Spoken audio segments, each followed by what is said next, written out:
Hello dear students, কি খবৰ সকলোৰে আশা কৰো সকলো ভালে আছে মই আপোনালোক গণিত শিক্ষক কৃষ্ণ কুমাৰ দাসে হোমো ইছুনি পৰিয়ালৰ ফালৰ পৰা সকলোকে পুনৰবাৰ আমাৰ ক্লাছলৈ স্বাগতম জনাইছো ইতিমধ্যে আমি এমসিকিউ সিৰিজ চলাইছো যত আমি বৰ্তমান মোস্ট প্ৰবেবল কোৱেশ্চনছ কিছুমান চাই আছো যি সমূহৰ দ্বাৰা আমি এটো গম পাম যে কেনেকুৱা ধৰণৰ প্ৰশ্ন পৰীক্ষাত আহিব পাৰে তাৰে আমি ক্লাছ নম্বৰ 11 ত আজি আমি উপস্থিত হৈছোহি আজি আমি কিছুমান ব্যতিক্ৰমী ধৰণৰ কোৱেশ্চন চাম যি সমূহ যি প্ৰি বৰ্ডৰ এক্সামিনেচন এই বছৰৰ বা আমি টেষ্ট পেপাৰ আহা বুলি কওঁ সেই সমূহ ডিস্ট্ৰিক্টৰ যি সমূহ ডিস্ট্ৰিক্টত ধৰিলক মৰিগাঁও তিনচুকীয়া বা নলবাৰী উদাহৰণ স্বৰূপে আমি তিনিখন ডিস্ট্ৰিক্টৰ প্ৰথম পাঁচটা এমসিকিউ আজি আপোনালোকৰ আগলৈকে লৈ আহিছো যাতে আমি এটো গম পাব পাৰো যে কেনেকুৱা ধৰণৰ কোৱেশ্চন আহিব পাৰে মূলত আজি আমি মৰিগাঁও তিনচুকীয়া নলবাৰীৰ ডিস্ট্ৰিক্টৰ প্ৰথম পাঁচটা এমসিকিউ লৈ আহিছো অনাগত দিনসমূহত আমি বাকি সমূহ এমসিকিউ কৰি যাম লগতে অন্যান্য যিখিনি ডিস্ট্ৰিক্ট হয় সেই ডিস্ট্ৰিক্টসমূহৰ যি প্ৰি বৰ্ডৰ কোৱেশ্চন পেপাৰ হয় সেই কোৱেশ্চন পেপাৰসমূহ আপোনালোকৰ লগত ডিসকাস কৰি যাম কিন্তু তাৰ বাবে আমাক লাগিব কেৱল আপোনালোকৰ পূৰ্ণ সহযোগিতা আৰু এই সহযোগিতা আমাৰ বাবে নহয় এই সহযোগিতা হ'ব আপোনালোকৰ সেই লক্ষ্যৰ ফালে যাবলৈ যাতে আপোনালোকৰ পৰীক্ষাৰ ৰিজাল্ট আৰু ভাল হ'ব পাৰে গতিকে পলম নকৰি আজি আমি ক্লাছটো আৰম্ভ কৰো ইতিমধ্যে আমি এইখিনি সম্ভাৱ্য ধৰণৰ প্ৰশ্ন উত্তৰখিনি আলোচনা কৰি আছো আৰু আজি আমি যি প্ৰি বৰ্ড বা আমি যি টেষ্ট পৰীক্ষা হৈ যোৱা বুলি কওঁ টেষ্ট পৰীক্ষা হৈছিল সেই টেষ্ট পৰীক্ষাৰ প্ৰথম পাঁচটা এমসিকিউ কোন কেখন ডিস্ট্ৰিক্ট মৰিগাঁও তিনচুকীয়া নলবাৰী যি ডিস্ট্ৰিক্ট আছে এই তিনিখন ডিস্ট্ৰিক্টৰ ফাৰ্স্ট পাঁচটা এমসিকিউ আমি ডিসকাস কৰিম প্ৰথম পাঁচটা হ'ব মৰিগাঁও তাৰ পিছৰ পাঁচটা হ'ব তিনচুকীয়া ডিস্ট্ৰিক্টৰ তাৰ পিছৰ পাঁচটা হ'ব নলবাৰী ডিস্ট্ৰিক্টৰ গতিকে আমি এইদৰে আজি ক্লাছটো আগুৱাই লৈ যাম আৰু চাম যে প্ৰথম পাঁচটা এমসিকিউ কেনেকুৱা ধৰণৰ আহি আছে এই তিনিখন ডিস্ট্ৰিক্টত ঠিক আছে গতিকে পলম নকৰি আমি আজি ক্লাছটো আৰম্ভ কৰিছো যত প্ৰথম কোৱেশ্চনটো মৰিগাঁও ডিস্ট্ৰিক্টৰ হয় যদি m আৰু n দুটা অযুগ্ম মৌলিক সংখ্যা যাতে m is greater than n তেন্তে m square minus n square হ'ব অৰ্থাৎ আমাক m আৰু n কি বুলি কোৱা হৈছে দুটা অযুগ্ম মৌলিক সংখ্যা আৰু m টো কি হয় n তকৈ ডাঙৰ হয় আমাক সুধিছে যে m square minus n square টো কি হ'ব ই এটা যুগ্ম সংখ্যা হ'ব এটা অযুগ্ম সংখ্যা হ'ব নে এটা অযুগ্ম মৌলিক সংখ্যা হ'ব নে এটা মৌলিক সংখ্যা হ'ব প্ৰথমতে আমি এই m square minus n square এই m square minus n square টো কি দৰে লিখিব পাৰো আমি তো m plus n into m minus n ফৰ্মত লিখিব পাৰো এতিয়া প্ৰশ্নত কোৱা হৈছে কি m আৰু n কি হয় দুটা অযুগ্ম মৌলিক সংখ্যা প্ৰশ্নত কি বুলি কোৱা হৈছে m আৰু n কি হয় অযুগ্ম মৌলিক সংখ্যা অৰ্থাৎ m আৰু n কি হয় অযুগ্ম মৌলিক সংখ্যা এতিয়া যদি আমি মন দি ভাবো বা আমি যদি আমাৰ যদি আগৰ যিখিনি ক্লাছত পঢ়ি আহিছো কিন্তু মন দি আমি মনত পেলাও আমি গম পাম যে অযুগ্ম সংখ্যা দুটা অযুগ্ম সংখ্যাৰ মাজৰ যোগফল বা বিয়োগফল সদায় এটা যুগ্ম সংখ্যা হয় অৰ্থাৎ উদাহৰণ স্বৰূপে যিকোনো দুটা অযুগ্ম সংখ্যা লোৱা গ'ল সেই অযুগ্ম সংখ্যাটো ধৰা হ'ল 3 আৰু 5 3 আৰু 5ৰ যোগফল আমি কি পাওঁ 8 যেটো কি এটা যুগ্ম সংখ্যা আৰু 5 আৰু 3 ৰ মাজত যদি আমি মাইনাস কৰি চাও আমি কি পাওঁ 2 পাওঁ 2 টো কি এটা যুগ্ম সংখ্যা একে ধৰণে আন দুটা আমি যদি অযুগ্ম মৌলিক সংখ্যা লওঁ ধৰা হ'ল 13 আৰু 7 13 আৰু 7ৰ যদি আমি যোগফল আৰু কি চাওঁ বিয়োগফল চাওঁ আমি কি পাম 13 ৰ লগত 7 যোগ কৰিলে আমি কিমান পাম 20 ঠিক আছে 13 ৰ পৰা 7 বিয়োগ কৰিলে আমি কিমান পাওঁ 13 ৰ পৰা 7 বিয়োগ কৰিলে আমি পাওঁ মই ইয়াতে লিখিছো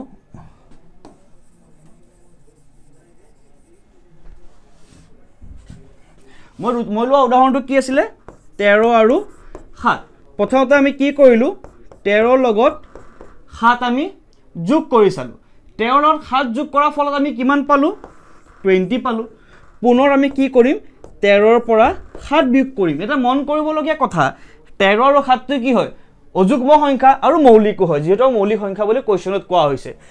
13 ৰ পৰা 7 বিয়োগ কৰিলে আমি কিমান পাওঁ 6 ঠিক আছে 6 লগত 7 যোগ কৰিলে আমি কিমান পাওঁ 13 পাওঁ এতিয়া আমি দুটাই কি সংখ্যা পালো এটা যুগ্ম সংখ্যা পালো গতিকে আমি এটো গম পাওঁ যে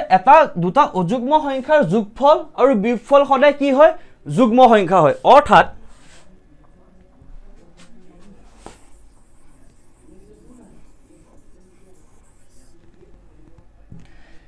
m plus n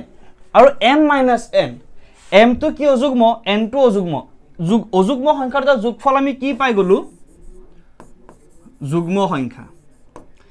m - n m তো অযুগ্ম n তো অযুগ্ম কি পালো আমি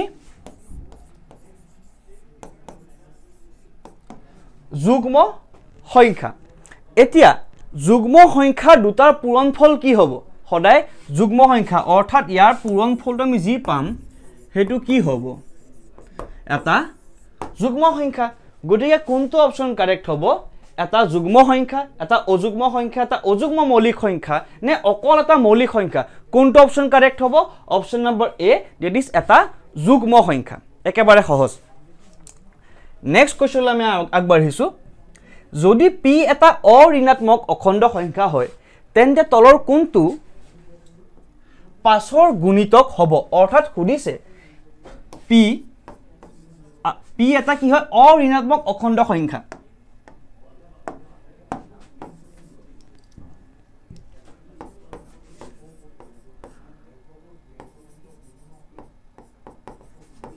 অঋণাত্মক অখণ্ড সংখ্যা অৰ্থাৎ অঋণাত্মক অখণ্ড সংখ্যা মানে কি পজিটিভ হ'ব অৰ্থাৎ ইয়াক আমি কি বুলি ক'ব পাৰো 0 1 2 3 বা আমি যি কোনো সংখ্যা হ'ব পাৰে এতিয়া খুদিছে তলৰ কোনটো পাছৰ গুণিতক অৰ্থাৎ তলৰ কোনটো পাছেৰে বিভাজ্য হ'ব এতিয়া আমি যদি ভালদৰে মন দি চাওঁ আমাৰ অপচন কেটা কি আছে 10p লগত 100 10p অৰ্থাৎ প্ৰথম যিকেটা টাৰ্ম আছে সেই গোটেইকেটা টাৰ্ম পাছেৰে বিভাজ্য হ'ব 10p যদি আমি পাছেৰে বিভাজ্য কৰো আমি 10p কো পাছেৰে বিভাজ্য কৰিব পাৰো 100 কো পাৰো পুনৰ 10p আছে আৰু 10p আছে অৰ্থাৎ এই কোৱেশ্চনৰ এনসাৰটো ডিপেন্ড কৰিব এই সেকেন্ড টাৰ্ম কেটাৰ ওপৰত আমি যদি ভালদৰে মন দি চাওঁ প্ৰথম টাৰ্মটো আছে 10p + 2 তাৰ পিছৰ টাৰ্মটো 10p + 3 তাৰ পিছৰটো +4 আছে +5 অৰ্থাৎ এই চাৰিটা অপচনৰ ভিতৰত কোনটো অপচন পাছেৰে বিভাজ্য হ'ব এটো চাই আমি ক'ব পাৰো যে 10p + 5 কিয় যদি 10p তো পাছেৰে বিভাজ্য হয় তাৰ পিছৰ যেটো সংখ্যা পাছেৰে বিভাজ্য হ'ব তাক আমি কি কৰিব লাগিব পাছৰ লগত যোগ কৰিব লাগিব অৰ্থাৎ 10 টো যদি পাছেৰে বিভাজ্য হয় অৰ্থাৎ 10ক পাছেৰে হৰণ কৰিলে আমি কি পাওঁ 2 পাওঁ নেক্সট যেটো সংখ্যা হ'ব 10ৰ পিছত যাক আমি পাছেৰে বিভাজ্য কৰিব পাৰো সেই সংখ্যাটো কি হয় 15 হয় অৰ্থাৎ 15ক আমি পাছেৰে বিভাজ্য কৰিলে আমি কি পাওঁ 3 পাওঁ গতিকে 10ৰ লগত কি প্লাস কৰিলো আমি 5 অৰ্থাৎ এই 10p + 5 আপোনালোকে এই p ৰ জায়গাত যি কোনো এটা অঋণাত্মক অখণ্ড সংখ্যা বহুৱাই চাব পাৰে মই যদি p ৰ জায়গাত 2 বহুৱাও 10 * 2 + 5 অৰ্থাৎ 20 + 5 25 এটা 25 তো পাছৰে বিভাজ্য হ'বনে হ'ব কিন্তু তেনেস্থলত যদি মই এই তিনিটা অপচনৰ ভিতৰত p ৰ জায়গাত যদি মই 2 বা 1 বা যি কোনো অঋণাত্মক অখণ্ড সংখ্যা বহুৱাও আমি কেতিয়াও এনেকুৱা সংখ্যা নাপাও যেটো সংখ্যা পাছৰে বিভাজ্য হ'ব অৰ্থাৎ পাছৰ গুণিতক হ'ব যদি 10p + 2 উদাহৰণস্বৰূপে মই যদি প্ৰথমতে লওঁ ইয়াতে যদি মই p ৰ জায়গাত 2 বহুৱাও আমি কিমান পাম 22 এটো কিমান পাম 23 এটো কিমান পাম 24 অৰ্থাৎ এই তিনিটা সংখ্যাক আমি কি পাছৰে বিভাজ্য কৰিব নোৱাৰো অৰ্থাৎ সেই তিনিটা সংখ্যা পাছৰ কি গুণিতক নহয় গতিকে কাৰেক্ট অপচন কি হ'ব এটো কোৱেশ্চনৰ option number D that is 10p আৰু 10p + 5 গতিকে এনেকুৱা ধৰণৰ কোৱেশ্চন একেবাৰে সহজ আমি কেৱল অলপমান কনসেপ্ট ইউজ কৰিব লাগিব আতে ঠিক আছে আমি নেক্সট কোৱেশ্চনলৈ আগবাঢ়ো যদি x is inversely proportional to y অৰ্থাৎ x is proportional to 1/y আৰু y এটা ভ্যালু দিয়া আছে y কি 20 যদি y 20 হয় x কিমান হয় 5 এতিয়া খুদিছে যদি x 50 হয় তেন্তে y এর মান কি হ'ব আমি যেতিয়া প্ৰিভিয়াস ইয়াৰ কোৱেশ্চনছ খিনি এমসিকিউ খিনি ডিসকাস কৰি আছিলো তাতে আমি এনেকুৱা ধৰণৰ কোৱেশ্চন প্ৰায় পাই আছিলো অৰ্থাৎ x আৰু y এর মাজত কিবা এটা সম্বন্ধ ক'ব হয়তো সমানুপাতিক বা ব্যস্তানুপাতিক অৰ্থাৎ ডাইৰেক্টলি প্ৰপোৰ্শনাল বা ইনভাৰ্সলি প্ৰপোৰ্শনাল x আৰু y এৰ মাজত দুটাৰ মান দিব পুনৰ আমাক খুদিব যদি x এটা ভ্যালু হয় y এৰ ভ্যালুটো কি গতিকে এনেকুৱা ধৰণৰ কোৱেশ্চন প্ৰিভিয়াস ইয়াৰ কোৱেশ্চনটো আমি আহি থকা দেখিছো এইবাৰ টেষ্ট পেপাৰ অৰ্থাৎ প্ৰি বোৰ্ডটো আহি গৈছে গতিকে আমি ভাবিব পাৰো যে এনেকুৱা ধৰণৰ কোৱেশ্চন আহিব পাৰে এতিয়া এই যেটো ইকুৱেশন হয় এই ইকুৱেশনটোক যদি মই সমান চিহ্নেৰে ৰিপ্লেস কৰো মই কি লিখিম k * ay অৰ্থাৎ x 5 k কেতিয়া হয় y 20 হলে অৰ্থাৎ x 5 হলে y কিমান হয় 20 অৰ্থাৎ ইয়াৰ পৰা আমি k এৰ মান কিমান পালো 100 এতিয়া বহুতে হয়তো ভাবিব যে k টো কি কিন্তু আমি যেতিয়া প্ৰিভিয়াস ইয়াৰ কোৱেশ্চন ডিসকাস কৰিছিলো বা বহুকেটা ক্লাছতে এনেকুৱা ধৰণৰ কোৱেশ্চন কৰিছো পুনৰবাৰ মই কৈ দিছো এই k টো একো নহয় কেৱল এটা কনস্ট্যান্ট হয় যেটো কনস্ট্যান্টৰ সহায়ত আমি এই প্ৰপৰ্শনেলৰ সাইনটো এটা সমান চিনেৰে আমি কি কৰিছো সলনি কৰিছো এই প্ৰপৰ্শনেল সাইনটো আমি সমান চিন বুলি যদি লিখিব লাগে এটা আমি কনস্ট্যান্ট ইউজ কৰো সেই কনস্ট্যান্টৰ ভ্যালুটো আমি কিমান পাইছো 100 অৰ্থাৎ x = k * 1/y এই যেটো ইকুৱেচন এই ইকুৱেচনটো k এর মানটো আমি পাই গলো এতিয়া যেহেতু আমি k এর মান পালো এতিয়া আমাক x এর মান দিয়ক বা y এর মান দিয়ক আমি আনটো মান আমি অতি সহজে উলিয়াব পাৰো অৰ্থাৎ আমাক নেক্সট খুদিছে x যদি 50 হয় y কিমান হ'ব আমাক খুদা হৈছে এতিয়া এই যেটো ইকুৱেচন আছে সেই ইকুৱেচনটো আমি তাতে লিখি লম ইকুৱেচনটো কি আছিল x = k 1/y একেবাৰে সহজ এতিয়া x এর ভ্যালু কিমান দিয়া আছে 50 k ভ্যালু আমি কিমান জানো 100 1/y এতিয়া ইয়াৰ পৰা কেৱল আমি কি কৰিব লাগে y এৰ মানহে উলিয়াব লাগে একেবাৰে সহজ আমি কি কৰিম y = 100/50 যাৰ মানটো কিমান হ'ব 2 অৰ্থাৎ y এৰ মান আমি কিমান পালো 2 পালো একেবাৰে সহজ কোনটো অপচন কাৰেক্ট হ'ব অপচন নম্বৰ সি আৰু এই দৰে অতি সহজে আপোনালোকে এই এমসিকিউ সলভ কৰি থৈব পাৰে ঠিক আছে স্টুডেন্টস আমি নেক্সট কোৱেশ্চনলে আগবাঢ়ো যদি আলফা আৰু বিটা x² - 6x + k শূন্য হয় k এৰ কি মানৰ বাবে 3α + 2β = 20 হ'ব এটা এই কোৱেশ্চনটো পৰীক্ষাত আহতে হয়তো ইয়াৰ এটো কোৱেশ্চনৰ পিছৰ কোৱেশ্চনত b আৰু 6 ৰ মাজত হাল খলনি হৈছিল অৰ্থাৎ কোৱেশ্চন পেপাৰত ইয়াতে 6 বুলি দিয়া হৈছিল b টোৰ জাগাত আৰু ইয়াতে b ইয়াতে 6 ৰ জাগাত b বুলি দিয়া হৈছিল গতিকে এটো শুধৰাই কেনে কোৱেশ্চনটো লিখা হৈছে যে x² - 6x + k এতিয়া আমাক খুদিছে যে আলফা আৰু বিটা কি হয় এই x² - 6x + k শূন্য হয় আমাক খুদিছে k কি মানৰ বাবে 3α + 2β = 20 হ'ব অৰ্থাৎ এতে আমাক কি খুদিছে এই k মানটো খুদিছে k মান কি হ'ব আমি এটা উলিয়াব লাগে এতিয়া এনেকুৱা ধৰণৰ কোৱেশ্চন আমি প্ৰিভিয়াস ইয়াৰ কোৱেশ্চনত প্ৰায় কৰি আহিছো যে এটা দ্বিঘাত সমীকৰণৰ লগত জড়িত যি শূন্য হে শূন্য দুটাৰ পূৰণফল শূন্য দুটাৰ যোগফলৰ লগত জড়িত কোৱেশ্চন প্ৰায় আমি দেখা পাইছো লগতে প্ৰি বৰ্ডটো আহিছে লগতে স্যাম্পল পেপাৰটো আহিছে গতিকে টেষ্ট পেপাৰ স্যাম্পল পেপাৰ প্ৰিভিয়াস ইয়াৰ কোৱেশ্চন তিনিওটা জাগাতে এই দ্বিঘাত সমীকৰণৰ লগত জড়িত কোৱেশ্চন যেটো শূন্যৰ যোগফল আৰু বিয়োগফলৰ লগত জড়িত প্ৰায় আহি আছে গতিকে এইখিনি জাগা আমি একেবাৰে মন্দি কৰিব লাগিব যাতে একো ধৰণৰ ভুল হৈ আহিব নোৱাৰে আমি জানো যে আপোনালোকে এই কোৱেশ্চনটো অতি সহজে কৰিব পাৰে যদিহে আপোনালোকে এই ইকুৱেচনটো মনত ৰাখিছে যে শূন্য দুটাৰ যোগফল আৰু পূৰণফল কি হয় কিন্তু এইখিনি ক্ষেত্ৰত আমি এটো মন্দি চলিব লাগিব যাতে অতি সাৱধানতা অৱলম্বন কৰি কোৱেশ্চনটো কৰি আহে কাৰণ যেতিয়া সহজ কোৱেশ্চন এটা আহে বহু এটো চান্স থাকে যে সিলি মিস্টেক হৈ আহে গতিকে এটো একদম সাৱধানতা অৱলম্বন কৰি অতি শান্ত মগজুৰে এই কোৱেশ্চন আমি কৰিব লাগিব আমি জানো যে দুটা যদি শূন্য কি হয় আলফা আৰু বিটা হিহতৰ যোগফল আৰু পূৰণফলৰ আমাৰ হাতত সূত্ৰ আছে অৰ্থাৎ যদি আলফা আৰু বিটা দ্বিঘাত বহুপদ অৰ্থাৎ ax² + bx + c শূন্য হয় তেন্তে শূন্য দুটাৰ যোগফল অৰ্থাৎ আলফা + বিটা = -b/a আৰু শূন্য দুটাৰ পূৰণফল অৰ্থাৎ আলফা * বিটা = c/a হয় অৰ্থাৎ পূৰণ যোগফল কিমান হয় -b/a পূৰণফল কিমান হয় c/a ইয়ালৈকে আমি বুজি পালো এতিয়া খুদা হৈছে k এর মান কি হ'ব আলফা + বিটা ইয়াৰ পৰা যদি আমি লিখিব বিচাৰো আলফা + বিটা = -b/a এৰ মান কিমান আছে যদি মই আমাৰ স্ট্যান্ডাৰ্ড ইকুৱেচনটো কি হয় ax² + bx + k ইয়াতে a এৰ মান কি হৈ আছে 1 হৈ আছে কাৰণ x² লগত 1 এটা পূৰণ হৈ আছে গতিকে এই 1 ৰ a ভ্যালুটো কিমান 1 b এর ভ্যালুটো কিমান হৈ আছে ইয়াতে আমি সকলে মন দিলে গম পাম -6 যেহেতু প্লাস b এর জায়গাত -6 আছে b এর ভ্যালু কিমান হৈ আছে -6 অৰ্থাৎ আমি ইয়াৰ পৰা পালো আলফা + বিটা = a ভ্যালুটো 1 b এৰ ভ্যালুটো -6 অৰ্থাৎ -6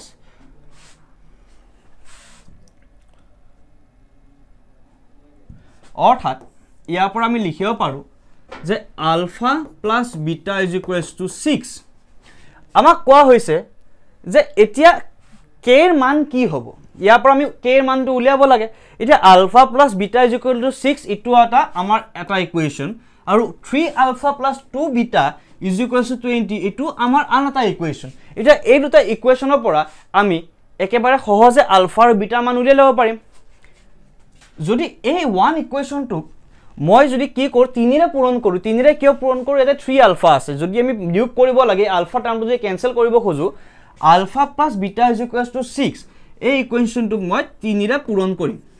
কি হ'ব তেতিয়া 3 alpha plus 3 beta is equals to 18 ইটো মই ইকুৱেশ্যন নাম্বাৰ 3 বুলি ক'লো এতিয়া মই কি কৰিম মই ইকুৱেশ্যন 3 মাইনাছ যদি ইকুৱেশ্যন 2 কৰোঁ কি হ'ব 3 আলফা কেনসেল হ'ব 3 বিটা মাইনাছ 2 বিটা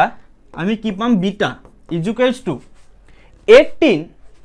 মাইনাছ 20 কিমান পাম মাইনাছ অফ 2 অৰ্থাৎ বিটাৰ ভ্যালু আমি কিমান পালো beta is equal two minus of 2 এতিয়া ইয়াৰ পৰা আমি যদি আলফাৰ ভ্যালুটো উলিয়াও আলফা কিমান হ'ব আলফা প্লাছ বিটা কিমান আছিলে alpha plus beta is equals to 6 এটা এই এক নম্বৰ ইকুৱেশ্যনটো যদি মই বিটাৰ ভ্যালুটো বহুৱাই দিম আমি আলফাৰ ভ্যালু পাই যাম আলফা হ'ব 6 মাইনাছ বিটা অৰ্থাৎ 6 minus of minus 2 that is equals two 8 অৰ্থাৎ আমি আলফাৰ ভ্যালু কিমান পালো 8 পালো এতিয়া একেবাৰে মন দি চাব এটো শেষৰ পৰ্যায়ত আমি উপস্থিত হৈছোহি যদি আমাক কি লাগে কে এটা এই দুটা ইকুৱেশ্যন যদি আমি মন দি ভালদৰে চাওঁ স্ট্যান্ডাৰ্ড ইকুৱেশ্যনটো যদি কম্পেয়াৰ কৰো সিৰ জায়গাত কে আছে অৰ্থাৎ সি বাই এ মানে কি আলফা ইনটু বিটা এৰ ভ্যালুটো কি হৈছে 1 এ হৈ আছে অৰ্থাৎ শূন্য দুটা পূৰণ কৰিলে আমি কি পাম সি পাম যেটো কে ৰ ভ্যালু হ'ব সকলে বুজি পাইছে এটা শূন্য দুটা কি হয় আলফা ইনটু বিটা আলফাৰ ভ্যালু কিমান পালো 8 বিটাৰ ভ্যালু কিমান পালো -2 অৰ্থাৎ 8 into -2 that is equals to -16 k ৰ ভ্যালু আমি কিমান পালো k ৰ ভ্যালু আমি পালো -16 একেবাৰে সহজ k হ'ব আপোনাৰ alpha into beta that is -16 alpha into beta হয় k ৰ ভ্যালু কিয় k মানে c হৈ আছে আৰু দুটা শূন্যৰ পূৰণফল c বাই a হয় c মানটো k হৈ আছে a ৰ মানটো 1 হৈ আছে গতিকে আলফা আমি পালো 8 বিটা পালো -2 গতিকে 8 ইনটু -2 কিমান হ'ব -16 একেবাৰে সহজ প্ৰশ্ন গতিকে কোনটো অপচন কাৰেক্ট হ'ব option number a is correct that is -16 আমি নেক্সট কোৱেশ্চনলৈ আগবাঢ়ো আশা কৰি কোৱেশ্চনটো যদি সহজে বুজি পাইছে যদি কিবা ডাউট আছে আমাক কমেন্ট সেকশনত নিশ্চয়কৈ জনাব আমি হে ডাউটছ কে নেক্সট ক্লাছত ক্লিয়াৰ কৰি দিম নেক্সট কোৱেশ্চনটো আছে দ্বিঘাত সমীকৰণ পুনৰ দ্বিঘাত সমীকৰণৰ প্ৰশ্ন আহিছে এটো এখন প্ৰি বৰ্ডৰ পেপাৰত যে ax² + bx + c = 0 আৰু a is not = 0 বুলি কোৱা আছে মূল দুটাৰ পূৰণফল মূল দুটাৰ যোগফলৰ সমান হ'ব যদিহে এতিয়া মূল দুটাৰ যোগফল আৰু মূল দুটাৰ পূৰণফল কি বুলি কোৱা হৈছে সমান হ'ব লাগিব এটা সমান হ'ব লাগিলে কি শৰ্ত অৱলম্বন কৰিব লাগিব সেই শৰ্ত কেটা আমাক দিয়া আছে আমি কাৰেক্ট অপচনটো টিক কৰিব লাগে ধৰা হল মূল দুটা মই কলো আলফা আৰু বিটা আমি সকলো জানো মূল দুটা পূৰণফল সদা শূন্য দুটা পূৰণফল আৰু যোগফল কি হয় আমাক কোৱা হৈছে মূল দুটাৰ পূৰণফল আৰু মূল দুটাৰ যোগফল সমান হয় অৰ্থাৎ পূৰণফল সমান যোগফল পূৰণফল মানে কিমান আলফা ইনটু বিটা যোগফল মানে কিমান আলফা প্লাস বিটা একেবাৰে সহজ আলফা প্লাস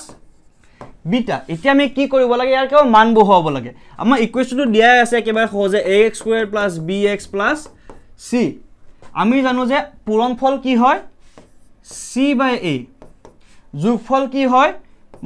-b / a কোৰ পৰা গম পালো এটা লিখি থোৱা আছে আমি ইয়াৰ আগৰ কোৱেশ্চনটো হে একে ধৰণে কৰি আহিছো যে শূন্য বা মূল দুটা যোগফল আৰু পূৰণফল মানে কিমান হয় পূৰণফল হয় c/a যোগফল হয় -b/a আমি সেই হিচাপত আমি পুট কৰিছো অৰ্থাৎ ভ্যালুখিনি বহুৱাইছো ইয়াৰ পৰা কি পালো a কেনসেল হল অৰ্থাৎ c -b ইয়াক যদি আমি ফাৰ্দাৰ সিম্পলিফাই কৰো বা পুনৰ যদি সৰল কৰো আমি পাম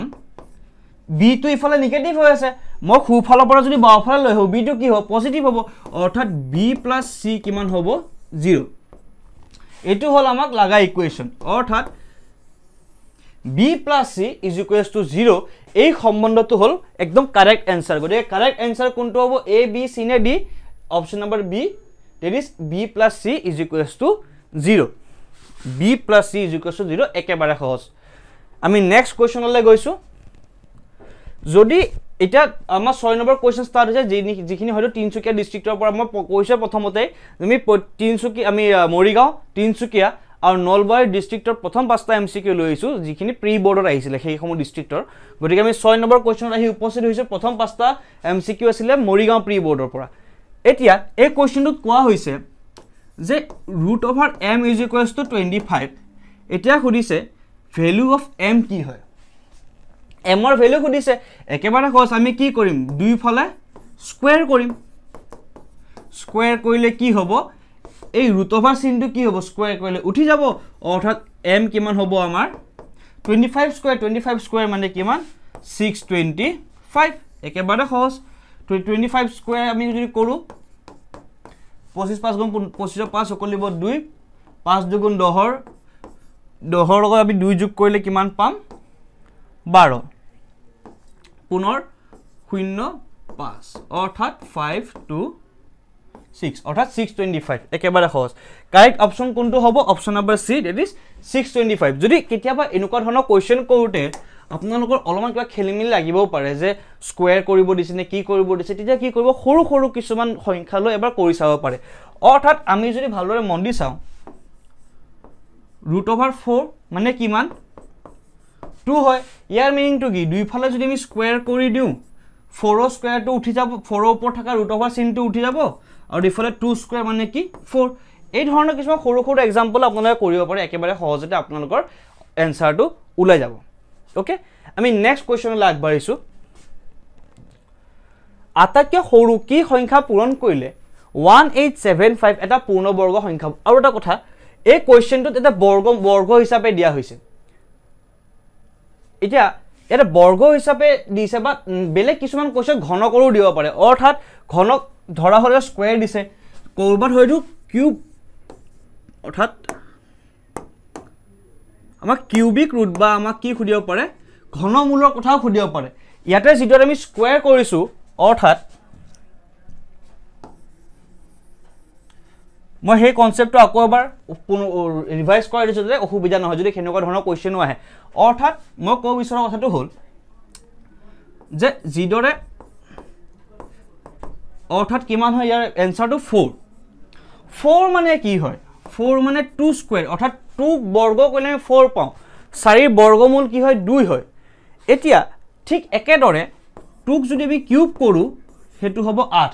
8ৰ যদি মই ঘনমূল বুলি কওঁ তাৰ ঘনমূলটো কি হ'ব 2 হ'ব যেটো সংখ্যাক আমি তিনিবাৰ পূৰণ কৰিছো 2 * 2 * 2 অৰ্থাৎ 2 কিউব তাৰ এনসাৰটো কি 8 গতিকে 8ৰ ঘনমূল কি হয় 2 গতিকে এটা বৰ্গৰ বৰ্গমূলৰ কোৱেশ্চন খুদিছে এনসাৰটো 625 যদি আমাক ঘনৰ ঘনমূলৰ কোৱেশ্চন খুদে আমি অতি সহজে কৰি আহিব পাৰিম গতিকে নেক্সট কোৱেশ্চনলৈ আমি আগবাঢ়িছো আটাকে সৰু কিমান সংখ্যা পূৰণ কৰিলে 1875 এটা পূৰ্ণবৰ্গ সংখ্যা হ'ব সংখ্যাটো প্ৰথমতে লিখি লৈছো 1875 আমাক খুধা কোৱেশ্চনটো হৈছে পূৰ্ণবৰ্গ অৰ্থাৎ কোনোবাটা সংখ্যা আমি বৰ্গ কৰিলে আমি এই সংখ্যাটো পাব লাগিব আমি কি দৰে উলিয়াম আমি প্ৰথমতে এই সংখ্যাটো আমি ইয়াৰ উৎপাদকৰে হৰণ কৰি যাম ফাৰ্স্ট আমি 5 ৰে হৰণ কৰিছো কিমান পাম 3 7 অৰ্থাৎ আমি 18 প্ৰথমতে 5 ৰে হৰণ কৰিলো 15 বাকি ৰব 3 3 ওপৰৰ পৰা 7 আহিব থাকে কিমান 37 আমি কিহেৰে হৰণ কৰিম হাতে দি আহিব 2 পুনৰ কিমান আহিব 5 375 পুনৰ যদি 5 এৰে আমি হৰণ কৰো আমি কিমান পাম 7 5 অৰ্থাৎ 75 আৰু পুনৰ 5 এৰে আমি হৰণ কৰিলে কিমান পাম 2 অৰ্থাৎ 20 মই বেলেগ আকৌ এবাৰ লিখিছো ফাৰ্ষ্টৰ পৰা যাতে বুজিবলৈ সুবিধা হয়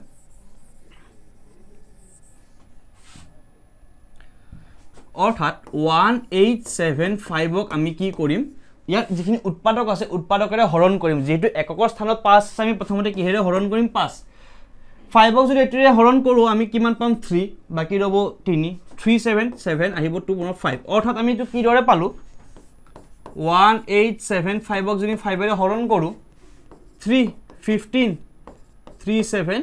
পুনৰ 7 এৰে পূৰণ কৰিলে 5 অৰ্থাৎ 375 মই কৈ দেখুৱা কাৰণটো হৈছে যে কাৰো অসুবিধা নহয় এটো বুজি পাবলৈ যে কি দৰে হৰণ কৰি গৈ আছো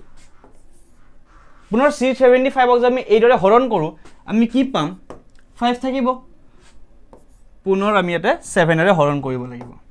7 এৰে হৰণ কৰাৰ ফলত আমি কি পাম 35 বাকি ৰব 2 ওপৰৰ পৰা আহিব 5 অৰ্থাৎ 25 পুনৰ কিহেৰে হৰণ কৰিম 5 এৰে ঠিক আছে একেবাৰে সহজ অৰ্থাৎ পুনৰ 375 ক যদি আমি 5 এৰে হৰণ কৰো প্ৰথমে 7 এৰে হৰণ কৰিম যাৰ ফলত আমি 35 পাম পুনৰ 2 আহিব 5 অৰ্থাৎ 25 একেবাৰে সহজ নেক্সট আমি পুনৰ 75 ক কিহেৰে হৰণ কৰিম 5 এৰে কিয় ইউনিট প্লেস অৰ্থাৎ এককৰ স্থানত 5 আছে 75 ক 5 এৰে হৰণ কৰিলে আমি কিমান পাম 15 কিয় আমি 5 ক 7 এৰে হৰণ কৰিলো 1 আহিব 2 আৰু 5 অৰ্থাৎ ওপৰৰ পৰা আহিব 5 25 পুনৰ 5 ক 5 এৰে পূৰণ কৰিলে 25 পাওঁ অৰ্থাৎ আমি এই মই যিখিনি মুখেৰে কৈছো মই এটা লিখি দেখাইছো প্ৰথমতে যেটো কৰিছো যে 1875 ক কিদৰে হৰণ কৰিছো 5 ঠিক একেদৰে আপোনালোকে প্ৰেক্টিস কৰি যাব কাৰণ এই সৰু সৰু স্টেপ হয় হৰণ কৰাখিনি কিন্তু ইয়াতে ভুল হলে কিন্তু আমাৰ এনসাৰটো ভুল হৈ যাব পুনৰ যদি 15 ক 5 এৰে হৰণ কৰো কিমান পাম 3 এটা যদি আমি পেয়াৰিং কৰিলে আমি পাম এটা 5 ৰ পেয়াৰ বনিছে পুনৰ এটা 5 ৰ পেয়াৰ বনিছে কিন্তু এটা 3 অকলে ৰৈ গৈছে অৰ্থাৎ 1875 আমি যদি এই সংখ্যাটোক লিখিব বিচাৰো 5 * 5 * 5 * 5 * 3 অৰ্থাৎ শেষত 3 এটা ৰৈ গৈছে এই 5 পেয়াৰ হৈছে এই 5 পেয়াৰ হৈছে ইয়াতে কি হৈছে 3 এটা অকলে ৰৈ গৈছে অৰ্থাৎ 5 স্কয়াৰ * 5 স্কয়াৰ * 3 এতিয়া মোক কক এই সংখ্যাটোক এটা পূৰ্ণবৰ্গ সংখ্যা হিচাপে লিখিবলৈ কি পূৰণ কৰিব লাগিব 3 কাৰণ কি 3 টো অকলে আছে 3 ক আমি পেয়াৰ কৰি কি কৰিব লাগিব 3 স্কয়াৰ কৰিব লাগিব তেতিয়াহে কি হ'ব সেই সংখ্যাটো পূৰ্ণবৰ্গ সংখ্যা হ'ব ঠিক আছে অৰ্থাৎ আমি ইয়াতে আমাক যেটো সংখ্যা লাগে সেই সংখ্যাটো কি হ'ব সেই সংখ্যাটো হ'ব 3 গতিকে কাৰেক্ট অপচন কোনটো হ'ব option number B that is 3 অৰ্থাৎ আমি সেই সংখ্যাটো 3 ৰে পূৰণ কৰিলে যিদৰে 5 স্কয়াৰ পাইছিলো আমি এটা 3 স্কয়াৰও পাই যাম অৰ্থাৎ সেই সংখ্যাটো কি হৈ যাব এটা পূৰ্ণবৰ্গ সংখ্যা হৈ যাব ঠিক আছে যিদৰে 2 স্কয়াৰ মানে কি 4 টো কি হয় পূৰ্ণবৰ্গ সংখ্যা ঠিক একেদৰে 5 স্কয়াৰ * 5 স্কয়াৰ * 3 হৈ আছে 3 স্কয়াৰ নাই হোৱা গতিকে 3 স্কয়াৰ কৰিবলৈ কি কৰিব লাগিব এটা 3 ৰে পূৰণ কৰিব লাগিব তেতিয়া কি হ'ব সেই সংখ্যাটো পূৰ্ণবৰ্গ সংখ্যা হৈ যাব ঠিক আছে স্টুডেন্টস আপোনালোক আশা কৰো আপোনালোকে এই কনসেপ্টটো বুজি পাইছে নেক্সট কোৱেশ্চনলৈ আগবাঢ়ো এই কোৱেশ্চনত কোৱা হৈছে যে 3x³ into y³ 10x³ into y² আৰু 6x² y² zৰ সাধাৰণ উৎপাদক কি হ'ব the common factor of 3x³ y³ 10x³ y³ 6x² y² zৰ কমন ফ্যাক্টৰ অৰ্থাৎ সাধাৰণ উৎপাদক কি হ'ব তাৰ বাবে আমি কি কৰিব লাগিব এই তিনিটা সংখ্যাক আমি উৎপাদকীকৰণ কৰি লওঁ অৰ্থাৎ 3x³ into y³ মানে 3 into x যেটো পুৰণা চিন আৰু x ৰ চিনটো একে দেখাত অকন ধৰিব মই ডট হিচাপে বুজাইছো 3 into x into x আৰু y³ অৰ্থাৎ y কেবাৰ পূৰণ হৈছে 3 বাৰ তলত দিয়া আছে 10x³ y² 10 নক আমি কি বুলি লিখিব পাৰো 2 into 5 x into x into x y into y অৰ্থাৎ y² তাৰ পিছত দিয়া হৈছে 2 into 3 অৰ্থাৎ 6 x² মানে x into x y² অৰ্থাৎ y into y পূৰণ z অৰ্থাৎ কি আছে এটা z আছে এতিয়া আমি কি কৰিব লাগে ইয়াৰ সাধাৰণ উৎপাদক কোনটো আমি ক'ব লাগে সাধাৰণ উৎপাদক মানে কি সেই উৎপাদকটো প্ৰত্যেকটো সংখ্যাতে থাকিব লাগিব এতিয়া আমি কি কৰিম কমন কোন কেটা হয় চাম এই x এটা সকলোতে আছে পুনৰ আৰু এটা x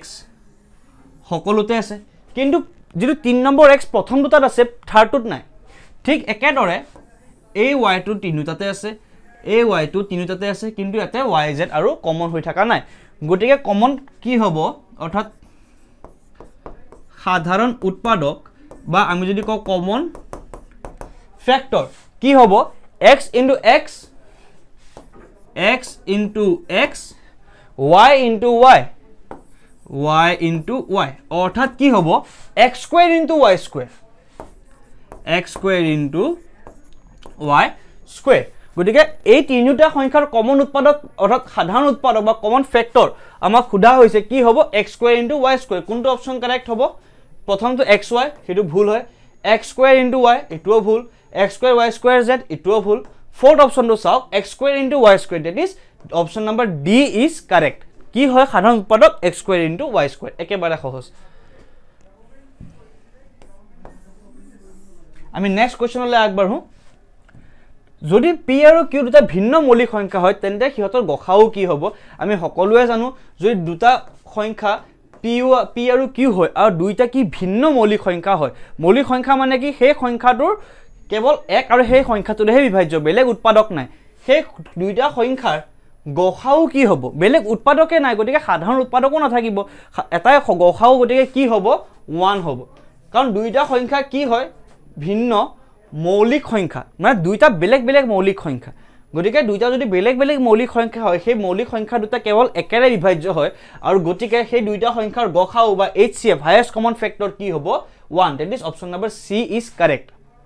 ঠিক আছে আহা কৰ এই কোৱেশ্চন সকলোৱে বুজি পাইছে option number C is correct যদি দ্বিঘাত বহুপদ x square plus 3x plus k দুটা শূন্য 2 হয় তেন্তে k এর মান কি হ'ব ইয়াতে দ্বিঘাত বহুপদৰ শূন্য বুলি কোৱাৰ লগে লগে আপোনালোকে হেইদৰে কৰিব পাৰে যে শূন্যৰ যোগফল আৰু শূন্যৰ বিয়োগফল উলিয়াই k এৰ মান উলিয়াব পাৰে কিন্তু হেইদৰে কৰিলে দীঘলীয়া হৈ যাব ইয়া এটা MCQ আমি হেইদৰে কৰিছো গটিকে এটো কোৱেশ্চন বেলেগ ধৰণে কৰো ইয়াতে দিয়া আছে x square plus 3x plus k এটা শূন্য দিয়া আছে 2 অৰ্থাৎ মই যদি x ৰ জায়গা 2 বহুৱা এই ইকুৱেশন ইকুৱেলস টু 0 হৈ যাব অৰ্থাৎ 2 square plus 3 into 2 plus k is equals to 0 হ'ব কাৰণ কি বুলি কোৱা হৈছে এটা শূন্য কি হয় 2 হয় বুলি কৈছে অৰ্থাৎ 4 plus 6 plus k is equals to 0 অৰ্থাৎ k is equals to কি হ'ব -10 এটো কোৱেশ্চন আপোনালোকে শূন্যৰ যোগফল আৰু পূৰণফলৰ কনসেপ্ট ইউজ কৰিব পাৰে তেতিয়াও অপচন তেতিয়াও k আপোনালোকে ভ্যালুটো -10 এ পাব গটিকে কাৰেক্ট অপচন কোনটো option number B that is -10 একেবাৰে সহজ প্ৰশ্ন আমি নেক্সট কোৱেশ্চনলৈ আগবাঢ়ো আমাৰ প্ৰথম পাঁচটা মৰিগাঁও আছিল পিছৰ পাঁচটা তিনচুকীয়া এটা পুনৰ আমি নলবাৰী ডিস্ট্ৰিক্টৰ যি পাঁচটা এমসিকিউ কোৱেশ্চন আহিছিল সেই পাঁচটা এমসিকিউ কোৱেশ্চনটা ডিসকাস কৰিবলৈ গৈ আছো কোৱা হৈছে x আৰু y দুটা এনে ধৰণৰ ৰাশি যত xy ধ্ৰুৱক তেন্তে তলৰ কোনটো ইকুৱেশন কাৰেক্ট হয় আমাক কোৱা হৈছে x আৰু y এনে ধৰণৰ ৰাশি অৰ্থাৎ xy এটা ৰাশি আমি লৈ ললো কি হয় xy ধ্ৰুৱক এটা ধ্ৰুৱকটো কনস্ট্যান্ট হ'ব পাৰে মই k বুলি ধৰি লৈছো আমি পঢ়িছো ধ্ৰুৱক আৰু চলক মানে ভেৰিয়েবল ধ্ৰুৱক মানে কনস্ট্যান্ট সেই ধ্ৰুৱক মানে বেলেগ একো নহয় কনস্ট্যান্টৰ কথা কোৱা হৈছে অৰ্থাৎ x into y k এতিয়া x মানে কি k into 1/y এতিয়া মনত আছে নে আমি ফার্স্ট কোৱেশ্চন অৰ্থাৎ প্ৰথম ভাগৰ যিকেটা কোৱেশ্চন আছে আমি এটা কোৱেশ্চন পাইছিলো আমাক কোৱা হৈছিল x is directly proportional to 1/y সেই proportionality সাইনটো আমি কি দৰে চেঞ্জ কৰিছিলো x equals to k বহুৱাই আমি চেঞ্জ কৰিছিলো অৰ্থাৎ সেই proportional সাইনটো আমি equal to k অৰ্থাৎ k এটা ধ্ৰুৱক আৰু সমান চিন ব্যৱহাৰ কৰি আমি চেঞ্জ কৰিছিলো ঠিক একেদৰে যদি মই পুনৰ এই যিখিনি টাৰ্ম আছে equal to k ইয়াক যদি মই চেঞ্জ কৰিবলৈ মই কি হিচাপে লিখিম x is proportional to 1/y ঠিক আছে গতিকে কারেক্ট অপশন কোনটো হ'ব x is proportional to 1/y অৰ্থাৎ option number c is correct অৰ্থাৎ ইনভাৰ্সলি proportional এতিয়া আপোনালোকে এই কোৱেশ্চনটো আৰু এক ধৰণে চাব পাৰে x y equal to কিবা এটা কনস্ট্যান্ট দি থোৱা আছে সেই কনস্ট্যান্টটো চেঞ্জ নহয় ধৰা হল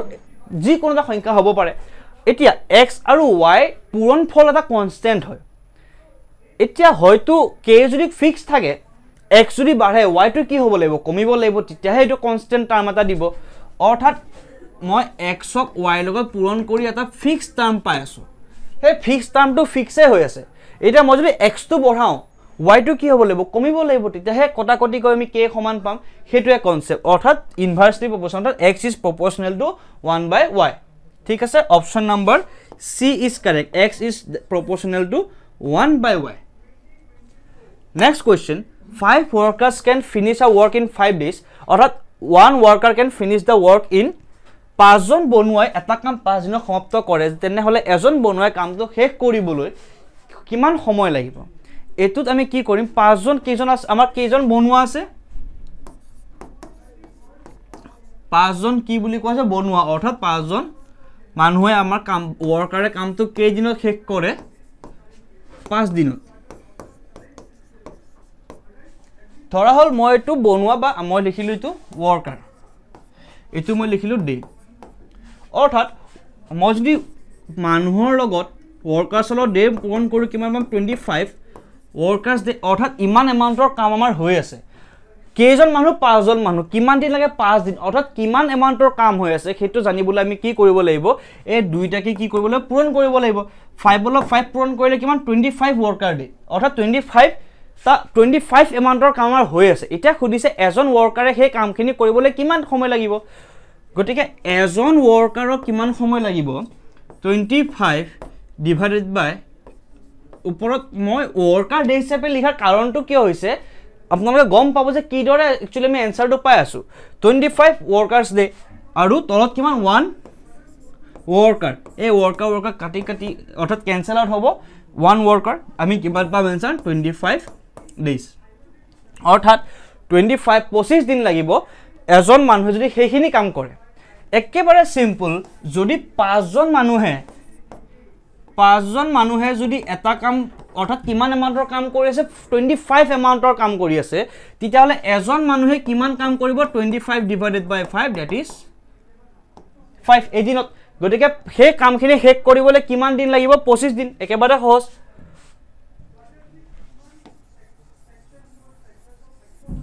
বা আমি এই ধৰণে ভাবিব পাৰো 5 জন মানুহে 25 ইউনিটৰ কাম কৰি আছে ঠিক আছে কিমান দিনত 5 দিনত অৰ্থাৎ 5 দিন লাগি আছে 5 জন মানুহ 25 এমাউন্টৰ কামখিনি কৰিবলৈ গটিকে এজন মানুহ কিমান টাইম লাগিব 25 দিন সময় লাগিব একেবাৰে সহজ প্ৰশ্ন আমি কি কৰিম এনেকুৱা ধৰণৰ প্ৰশ্ন যেতিয়া আহে সদায় যিমান এমাউন্টৰ কাম হৈ আছে আৰু যিমান সময় লাগি আছে তাৰে কি কৰিম মাল্টিপ্লিকেশনটো উলাম যিমান এমাউন্ট পাম তাক আমাক হেতুক আমি কিহেৰে হৰণ কৰিম কেইজন বনুৱাই কামটো কৰিব বিচাৰিছে হেতুৰে হৰণ কৰিলে আমি কি পাম আমাৰ এনসাৰটো পাই যাম গটিকে কাৰেক্ট এনসাৰ হ'ব option number C that is 25 days next question লা আহিছো এটো অলপমান ট্ৰিকি কোৱেশ্চন হয় গটিকে ভালদৰে মন দি চাব the least number to be added to 119's whole square to get a perfect square is পূৰ্ণবৰ্গ হ'বলৈ 119 স্কয়াৰৰ লগত যোগ কৰিবলগীয়া নিম্নতম সংখ্যাটো হ'ল এটা ইয়াত কোৱেশ্চনটো খুদিছে যে 119 স্কয়াৰ লৰ লগত আমি কিমান যোগ কৰিব লাগিব যাতে আমি নেক্সট কিমান পাও 120 স্কয়াৰ 119 ৰ পিছত কি আছে 120 অৰ্থাৎ 119 ৰ পিছত কি হয় 120 আমাক 119 ৰ হোল স্কয়াৰ দিয়া আছে কিমান যোগ কৰিলে আমি 120 হোল স্কয়াৰ পাম এতিয়া এইটো কোৱেশ্চনত আমি ইয়াৰে স্কয়াৰ উলাম আমি ডিভাইড সাবট্ৰেক্ট কৰিম বা মাইনাস কৰিম এইদৰে নকৰো আমি জানো যে এটা সংখ্যা যদি n তাৰ পিছৰ সংখ্যাটো কি n + 1 দুইটাৰে স্কয়াৰ কৰিলে তেওঁলোক সেই সংখ্যা দুটাৰ মাজত থকা সংখ্যা কেটা হয় টুৱাইছ n অৰ্থাৎ n স্কয়াৰ আৰু n + n হোল স্কয়াৰ সংখ্যা দুটাৰ মাজত থকা সংখ্যাৰ পৰিমাণ কিমান টুৱাইছ অফ n উদাহৰণ স্বৰূপে মই সৰুটা উদাহৰণ লৈছো 2 স্কয়াৰ আৰু 3 স্কয়াৰ 2 স্কয়াৰ মানে কিমান 4 9 স্কয়াৰ 3 স্কয়াৰ মানে কিমান 9 এতিয়া 4 আৰু 9 ৰ মাজত কেইটা সংখ্যা আছে 5 6 7 8 অৰ্থাৎ 1 2 3 4 আৰু 4 মানে 2 * 2 অৰ্থাৎ আমাৰ সংখ্যাটো কি আছিল 2 মানে twice of n amount of সংখ্যা সেই স্কয়াৰ দুটাৰ মাজত থাকে অৰ্থাৎ n এটা যিকোনো সংখ্যা স্কয়াৰ তাৰ পিছৰ সংখ্যাটো কি n ৰ পিছৰটো n + 1 তাৰে যদি স্কয়াৰ হ'ব তাৰ মাজত থকা সংখ্যা কেইটা থাকিব টুৱাইছ অফ n এখিনিলৈকে ক্লিয়াৰ এতিয়া আমি গম পালোঁ যে এই দুইটা সংখ্যাৰ মাজত কেইটা সংখ্যা থাকিব কিন্তু যদি এই সৰু এক্সাম্পল যদি মন কৰি চাওঁ মই যদি এই কোৱেশ্চনত সুধো যে 2 স্কয়াৰৰ পিছত কিমান যোগ কৰিলে 3 স্কয়াৰ পাম আমি 2 স্কয়াৰ মানে কিমান জানো 4 4 লত কিমান যোগ কৰিব লাগিব 5 তেতিয়া আমি 1 2 3 4 5 অৰ্থাৎ 9 পাম অৰ্থাৎ টুৱাইস n টা সংখ্যা থাকিব কিন্তু তাৰ লগত আমি এটা প্লাস 1 এটা যোগ কৰিব লাগিব তেতিয়া আমি সেই সংখ্যাটো পামগে অৰ্থাৎ 119 আৰু 120 স্কয়াৰ এই দুইটাৰ স্কয়াৰৰ মাজত কেইটা সংখ্যা থাকিব 2 * 119 অৰ্থাৎ কিমান হ'ব ইয়াৰ পূৰণফল কৰিলে 2 লগত 9 পূৰণ কৰিলে 8 উকলিব 1 2 1 2 1 3 2 1 2 অৰ্থাৎ 238 টা সংখ্যা 119 হোল স্কয়াৰ আৰু 120 হোল স্কয়াৰৰ মাজত আছে কিন্তু আমাক খুদিছে যে পূৰ্ণবৰ্গ হ'বলৈ টু গেট অৰ্থাৎ সেই সংখ্যাটোলৈ যাই পাব লাগিব অৰ্থাৎ আমি কি কৰিম ইয়াতে 238 ৰ লগত +1 এটা যোগ কৰিম আমি কি কৰিম 238 ৰ লগত +1 এটা যোগ কৰিম তেতিয়াহে আমি কি পাম সেই সংখ্যাটোলৈ গৈ পাম অৰ্থাৎ আমি আমাক কিমানটা সংখ্যা যোগ কৰিব লাগিব 239 টা একেবাৰে সহজ প্ৰশ্ন অপচন নম্বৰ কি হ'ব 239 that is option number B এতিয়া এই কোৱেশ্চনটো বহুত টান পাইছিল কিয় নাজানো কাৰণ তেওঁলোকে ভাবিছিল চাগে মাজৰ সংখ্যা কেইটা আমি উলিয়ালে হ'ব কাৰণ অপচনত 238 টো দি থোৱা আছে গতিকে এটো কোৱেশ্চন অলপ কনফিউজিং হ'ব যে বহুত ষ্টুডেণ্টে ভাবিব যে টুৱাইস এন এমাউন্ট অফ আমি সংখ্যা যোগ কৰিলে আমি নেক্সট সংখ্যাটো পাই যাম কিন্তু নহয় +1 এটা যোগ কৰিব লাগিব উদাহৰণ স্বৰূপে মই যেটো কলো 2 স্কয়াৰ 3 স্কয়াৰ কোৱেশ্চনটো মই কলো 2 স্কয়াৰ মানে 4 3 স্কয়াৰ মানে 9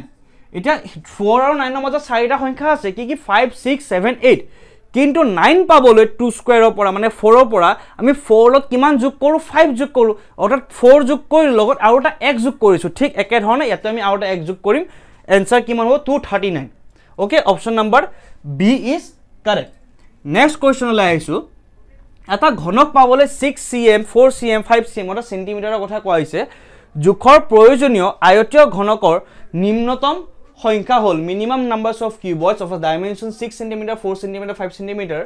required to make a cube এটা এই কোৱেশ্চনটো একচুয়ালি আমি এলসিএম উলাই কৰিব লাগে কিন্তু তেতিয়া হেতু সেই হিচাপত কৰিলে आंसरটো 1800 আহে অৰ্থাৎ 1800 কিন্তু সেই অপচন সেই आंसरটো অপচনত দিয়া হোৱা নাই গটিকে আমি দুই ধৰণে কৰিব পাৰো এটা দুই ধৰণৰ লজিক লগাই যে এলসিএম উলালো এটা আমাক 6 cm 4 cm 5 cm দিয়া আছে তাৰে এলসিএম আমি উলালো হেতু কি হ'ব সেই ঘনকটোৰ এটা লেন্থৰ দৈৰ্ঘ্য সেই লেন্থক কিউব কৰিলে আমি যিমানটো এই ভলিউম পাম হেতু ভলিউমক আমি এটু কিউবয়ডৰ ভলিউমেৰ হৰণ কৰিলে আমি পাই যাম যে কেইটা কিউবয়ড লাগিব কিন্তু হেতু অপচন সেই आंसरটো অপচনত নাই গটিকে আমি কি বেলেগ ধৰণে কৰিব লাগিব হেতু ধৰণো কাৰেক্ট কিন্তু লজিক্যালি আমাক হেতু ক্লিয়াৰ কৰি দিয়া হোৱা নাই তেতিয়া আমি আমাক কি ক্লিয়াৰ কৰি দিয়া হোৱা নাই আমাক ঘনকৰ সেই ডাইমেনশনৰ কথা ক্লিয়াৰ কৰি দিয়া হোৱা নাই গটিকে আমি কি হিচাপত কৰিম আমাক যেটো কিউবয়ড দি থোৱা আছে কিউবয়ড ডাইমেনশন কিমান 6 cm 4 cm 5 cm 6 ক মই কি হিচাপত লিখিব পাৰো 2 * 3 into 4 কি হিচাপত লিখিব পাৰো 2 into 2 আৰু 5 অৰ্থাৎ দুই কেটা আছে তিনিটা আছে কিমান হ'ব এটো 2 কিউব into 3 into 5 এতিয়া এটো হৈ গল সেই কিউবয়ডটোৰ কি ভলিউম কিয় ভলিউম হল ধৰা হল এটো লেন্থ এটো ব্ৰেথ এটো হাইট এতিয়া ডাইমেনশন খিনি দিয়া আছে আমি জানো যে কিউবয়ডৰ ডাইমেনশনৰ ফৰ্মুলা কি v = lbh অৰ্থাৎ আমি জানো যে lbh টো কি ফৰ্মুলা হয় কিউবৰ ক্ষেত্ৰত হেতু কি হয় যে l কিউব হয় কাৰণ কি প্ৰত্যেকটো ডাইমেনশন সমান হয় এতিয়া এটো হৈ গল সেই কিউবয়ডৰ ভলিউমৰ কথা কোৱা হৈছে এতিয়া আমাক কি লাগে কিউবৰ ভলিউমৰ কথাটো কোৱা আমাক কিউবৰ ভলিউমৰ কথাটো লাগে 2 কিউব আছে into 3 into 5 আছে আমাক 3 স্কয়াৰ আৰু 5 স্কয়াৰ এটা লাগিব অৰ্থাৎ আমি ইয়াতে যদি এটা 3 স্কয়াৰ আৰু এটা 5 স্কয়াৰ পূৰণ কৰি দিও আমি কিতিয়াহে কি পাম 2 cube into 3 cube into 5 cube পাম অৰ্থাৎ 30 2 into 3 6 6 into 5 30 whole square whole cube অৰ্থাৎ 30 cm দৈৰ্ঘ্যৰ কিউবৰ যেটো ভলিউম হ'ব হেনুকত আমি কিউব এটা পাম অৰ্থাৎ 30 cm টো কি হ'ব সেই কিউবৰ লেন্থৰ পৰিমাণ হ'ব অৰ্থাৎ আমি কি পূৰণ কৰিব লাগিব 3 স্কয়াৰ ইনটু 5 স্কয়াৰ মই ক'ব বিচৰা কথাটো হ'ল একেবাৰে সহজ যে ইয়াতে কি কি পালো 2 কিউব ইনটু 3 ইনটু 5 যদি আমি কিউবৰ এটা কিউবৰ ধাৰণা কৰো কিউবৰ ধাৰণা কৰিলে ভলিউমটো কি হয় L কিউব হয় L হ'বলৈ এই 2 ইনটু 3 ইনটু 5 পূৰণ হ'ব লাগিব কিন্তু ঘাত কেইটা আমি 3 3 কৰি ল'ব লাগিব অৰ্থাৎ ইয়াতে 3 টু দি পাৱাৰ 1 আছে 5 টু দি পাৱাৰ 1 আছে অৰ্থাৎ আমি 3 স্কয়াৰ ইনটু 5 স্কয়াৰে পূৰণ কৰিব লাগিব এই এমাউন্টৰ ভলিউম অৰ্থাৎ এইখিনি আমি যিমান পালো তাৰত আমি 3 স্কয়াৰ ইনটু 5 স্কয়াৰ পূৰণ কৰিব লাগিব পূৰণ কৰিলে আমি কিমান পাম 3 স্কয়াৰ মানে 9 5 স্কয়াৰ মানে 25 9 ৰ লগত 25 পূৰণ কৰিলে আমি কিমান পাম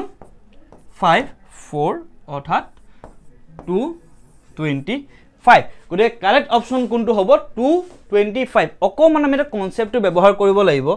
কি কোৱা হৈছে বা ভালদৰে মন দি শুনিব যে এটা কিউবয়ড দিয়া আছিল কিউবয়ডৰ ডাইমেনশনটো দিয়া আছিল আমি ডাইমেনশন এটা পূৰণ কৰি সেই কিউবয়ডৰ ভলিউম পালো এতিয়া ইয়াতে 2 কিউবটো আছে কিন্তু 3 ইনটু 5 হৈ আছে যদি আমি ঘনক এটাৰ ভলিউম উলাব লাগে আমাক কি লাগে L কিউব লাগে গোটেই অৰ্থাৎ গোটেই কেটাৰে পাৱাৰ কি হ'ব লাগিব 3 3 হ'ব লাগিব অৰ্থাৎ আমি কিমান পালো 2 cube into 3 to the power 1 into 5 to the power 1 আমি কি 3 স্কয়াৰ এটা আৰু 5 স্কয়াৰ এটা পূৰণ কৰিলেহে আমি এই যি 2 cube into 3 to the power 1 into 5 to the power 1 পাইছো তাৰ পৰিমাণটো কিমান হৈ যাব 2 cube into 3 to the power cube সৰি 3 কিউব ইনটু 5 কিউব আৰু আমি কিমান পূৰণ কৰিব লাগিব 3 স্কয়াৰ ইনটু 5 স্কয়াৰ অৰ্থাৎ 9 ইনটু 25 ইজ 225 অৰ্থাৎ 225 টা কি লাগিব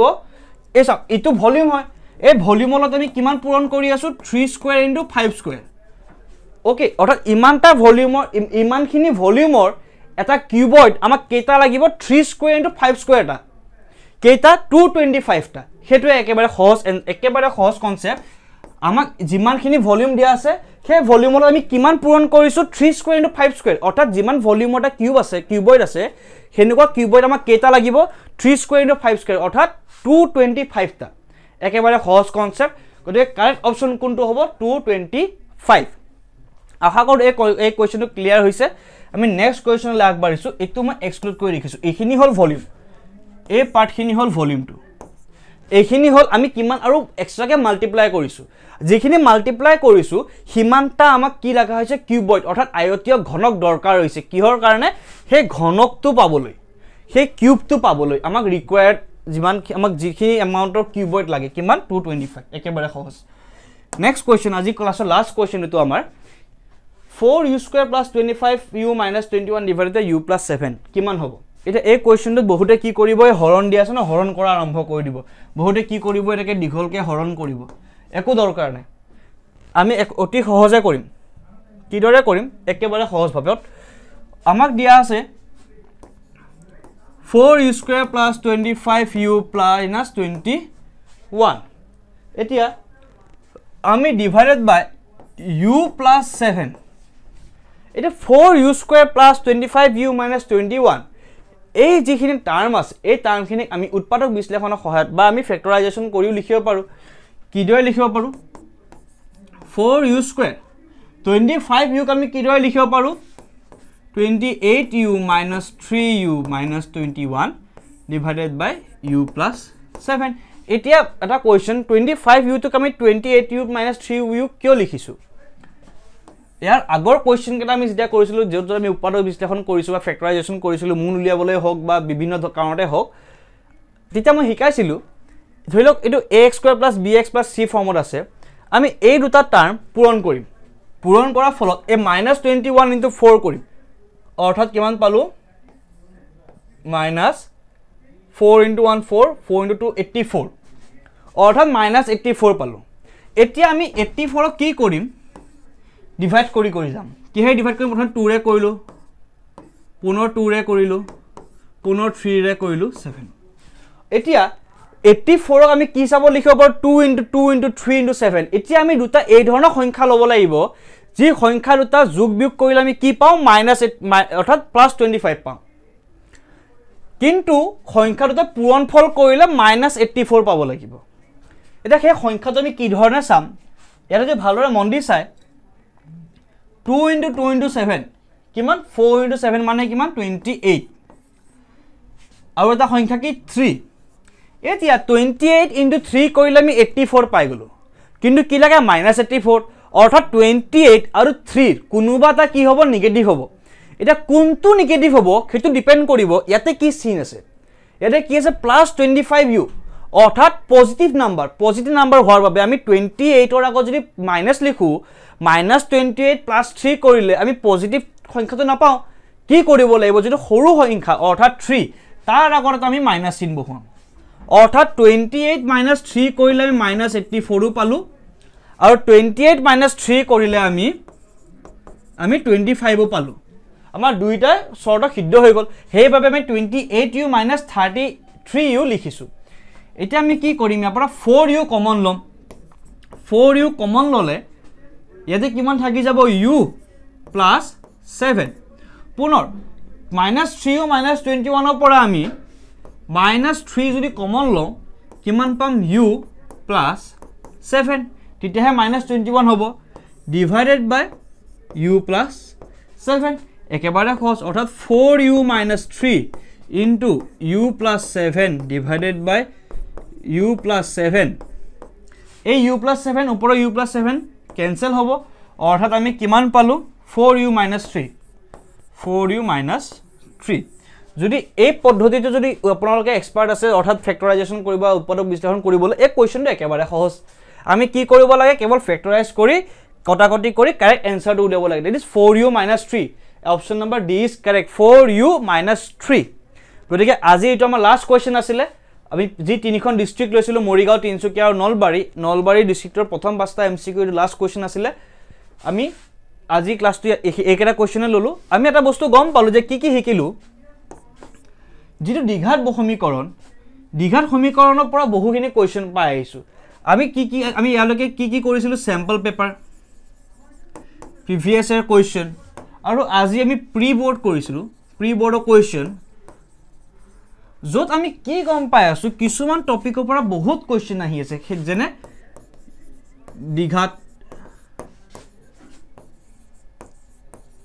সমীকৰণ লগতে যি ৰিভিউ সমানুপাত হৈ গল বা সমানুপাতৰ পৰা আমি প্ৰায় কোৱেশ্চন পাই আহিছো সমানুপাত লগতে বৰ্গ আৰু বৰ্গমূল লগতে সেম আমি ঘন আৰু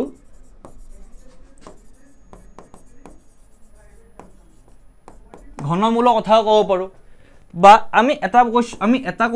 এটা বস্তু গম পালো আমাক কিহৰ দৰকাৰ হ'ব প্ৰেক্টিস এইখিনিতো কোৱেশ্চন আহি আছে সমানুপাতৰ কথা আহি আছে বৰ্গমূলৰ কথা আহিছে ঘনমূলৰ কথা আহিছে দ্বিঘাত সমীকৰণৰ কোৱেশ্চন আহিছে বা আমি কিছুমান পৃষ্ঠকালীৰ এটা কোৱেশ্চন পালো যে ঘনক আৰু ঘনকৰ আয়তীয় ঘনকৰ কথা কোৱা হৈছিল বা এনি ধৰণৰ আমি বহুত কেটা কোৱেশ্চন কৰিলো যত আমি প্ৰথমে আমি দ্বিঘাত বহুপদৰ কোৱেশ্চন বহুত পোৱা হৈছো আমি পুনৰ এটা আয়তীয় ঘনক আৰু ঘনকৰ কোৱেশ্চন পাইছিলো লগতে বৰ্গৰ কোৱেশ্চন পাইছো এটো ওয়াৰ্ক আৰু ডেজৰ কোৱেশ্চন এটা গটিকে একেবাৰে সহজ প্ৰশ্ন কেৱল এটা বস্তু আমাৰ দৰকাৰ হ'ব এই গোটেইখিনি কোৱেশ্চন কৰিবলৈ হে বস্তুটো কি হৈছে দুটা বস্তু দৰকাৰ হ'ব এটাটো হ'ব এটাটো হ'ব কি অভ্যাস পুনৰ অৰ্থাৎ ৰিভিজন লাগিব আৰু কি লাগিব প্ৰেক্টিস অৰ্থাৎ আমি গম পাইছো যে কোৱেশ্চন ইজি হ'ব পাৰে কিন্তু হেতু ডিপেন্ড কৰে কিহৰ ওপৰত আপোনালোকৰ প্ৰেক্টিসৰ ওপৰত আমি প্ৰিভিয়াস ইয়াৰ কোৱেশ্চন যিখিনি কৰিছো আমি প্ৰায় 11টা ক্লাছত এমসিকিউ খিনি ডিসকাস কৰি আছো লগতে এই প্ৰত্যেকটো টপিক ডিসকাস কৰা হৈছে কিন্তু এই গোটেইখিনি কোৱেশ্চন যেনেকুৱা ধৰণৰ কোৱেশ্চন আৰু সেইখিনি কৰিবলৈ কিহৰ দৰকাৰ হ'ব ৰিভিজন আৰু প্ৰেক্টিসৰ কাৰণ আমি জানো যে আপোনালোকৰ প্ৰস্তুতি অতি ভালদৰে চলি আছে কিন্তু এই যি লাষ্ট কেইটিমান দিন আছে ফেব্ৰুৱাৰী মাস ভাগৰ পৰা এক্সাম ষ্টাৰ্ট হ'ব তাৰ বাবে কি হৰ আমাৰ লোকৰ দৰকাৰ হ'ব প্ৰেক্টিস আৰু ৰিভিজনৰ গতিকে আশা কৰো যে এই যিকিদিন বাকি আছে আপোনালোকৰ হাতত ভালদৰে প্ৰেক্টিস আৰু ৰিভিজন কৰি যায় আৰু মোৰ ফালৰ পৰা সম্পূৰ্ণ শুভেচ্ছা থাকিলে যাতে আপোনালোকৰ পৰীক্ষা ভাল হ'ব আৰু আমি এইদৰে জড়িত হৈ থাকিম আমি নেক্সট কিছুমান ক্লাছ লৈ আহিম যি সময়ত আমি অনাগত যিকেটা ক্লাছ আছে বেলেগ বিস্তৃত টেষ্ট পেপাৰখিনি ডিসকাশন কৰিম বা লগতে যি সময় মোস্ট প্ৰবেবল কোৱেশ্চন বা আমি ওৱান শট ৰিভিজন টাইপৰ কিছুমান ভিডিঅ'স ৰিলিজ কৰিম গতিকে এইখিনিকে কৈ মই কৃষ্ণ কুমাৰ দাসে আজি ভিডিঅ' পৰা বিদায় মাগিছো সকলোকে all the best thank U